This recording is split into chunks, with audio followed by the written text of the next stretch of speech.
Hello everybody. If you want to read all the stories in full, please go to www.steveuk.blog. Thank you. Short story 261, A Thrilling Encounter. The train rattled through the dark countryside.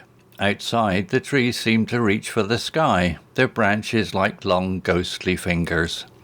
Inside, Sarah sat alone, her heart pounding in her chest.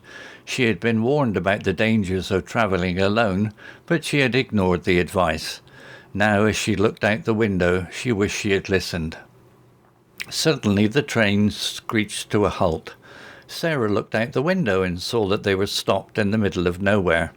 A thick fog had rolled in, obscuring everything. She got up and went to the conductor's car. "What's happening?" she asked. The conductor shrugged. "Technical difficulties," he said. "We're waiting for a mechanic." Sarah returned to her seat and tried to calm her nerves. She looked at her watch. It was 10 p.m. She had been on the train for hours. She was tired and hungry, but more than anything, she was scared. As she sat there, she heard a strange noise. It sounded like a heavy object being dragged across the tracks. She got up and went to the door of the train. The fog had thickened, and she could barely see a thing. She peered out the window, but she couldn't see anything unusual. Just as she was about to return to her seat, she heard it again.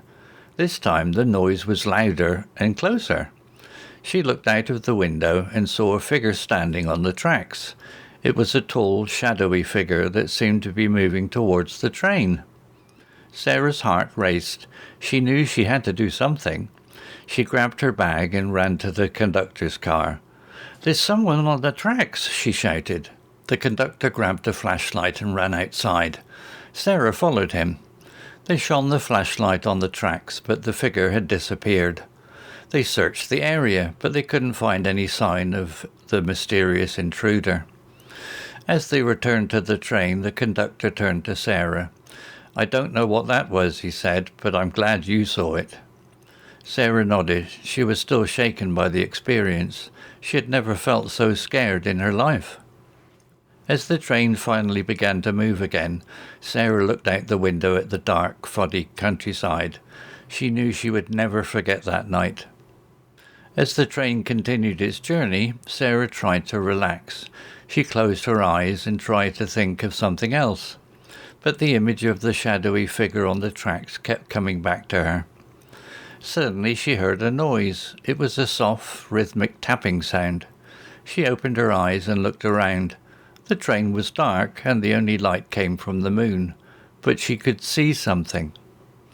There in the shadows was a pair of glowing eyes. They were watching her. Sarah's blood ran cold. She knew she was not alone. As the train pulled into the station, Sarah rushed off. She was relieved to be back in a familiar place, but as she walked away from the station, she couldn't shake the feeling that she was being watched. She turned around, but there was nothing there. Just as she was about to cross the street, she heard a noise. It was a soft whisper. "I'm watching you," it said. Sarah's heart pounded in her chest. She looked around, but there was no one there. She started to run, but it was too late. A cold hand grabbed her arm. She tried to scream, but the hand clamped down on her mouth.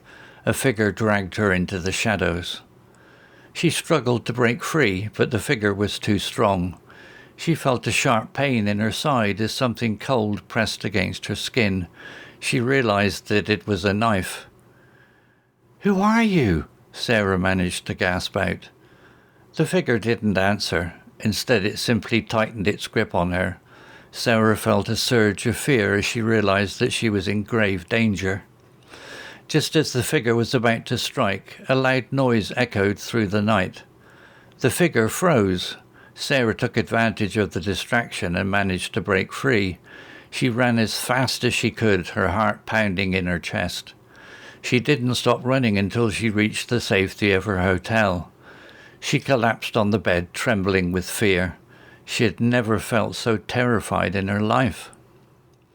The next morning, Sarah went to the police station to report the attack. The police listened to her story, but they were sceptical. They told her that there had been no reports of any suspicious activity in the area. Sarah was disappointed, but she knew she had to do something. She decided to stay in her hotel room for the rest of her trip. She was too scared to go out. Every night she would hear strange noises outside her window. She would peer out the curtains, but she could never see anything. One night as she was laying in bed, she heard a faint tapping sound on her window. She got up and went to the window. There in the moonlight she saw a face staring back at her. It was the same face she had seen on the train. Sarah screamed and threw herself onto the bed. She covered her ears and tried to black out the sound of the tapping, but the noise continued, growing louder and louder. Suddenly the window shattered. A cold hand reached through the broken glass and grabbed Sarah's arm. She screamed again, but it was too late. The figure had pulled her out of the window. Vocabulary notes. Adjectives. Rattled, shaken or disturbed. Example: the train rattled through the dark countryside. Obscured, hidden or blocked from view. Example: the thick fog had rolled in, obscuring everything. Skeptical, doubtful or disbelieving. Example: the police listened to her story, but they were skeptical. Verbs. Peered, looked closely or intently. Example: she peered out the window, but she couldn't see anything unusual. Clamped, held tightly or firmly. Example: the hand clamped down on her mouth. Shattered, broken into pieces. Example: suddenly the window shattered. Nouns. Conductor, a person responsible for collecting fares on a public transport vehicle. Example: she went to the conductor's car. Intruder, a person who enters a place unlawfully. Example: they couldn't find any sign of the mysterious intruder. Distraction, something that draws attention away from something else. Example: Sarah took advantage of the distraction and managed to break free. Phrases. In grave danger, in a very serious or perilous situation. Example: Sarah felt a surge of fear as she realized that she was in grave danger. To block out, to prevent oneself from hearing or seeing something. Example: she covered her ears and tried to block out the sound of the tapping. Story written by Google Gemini. Images created by Copilot AI. To read all the stories in full, please go to www.steveuk.blog. Thank you.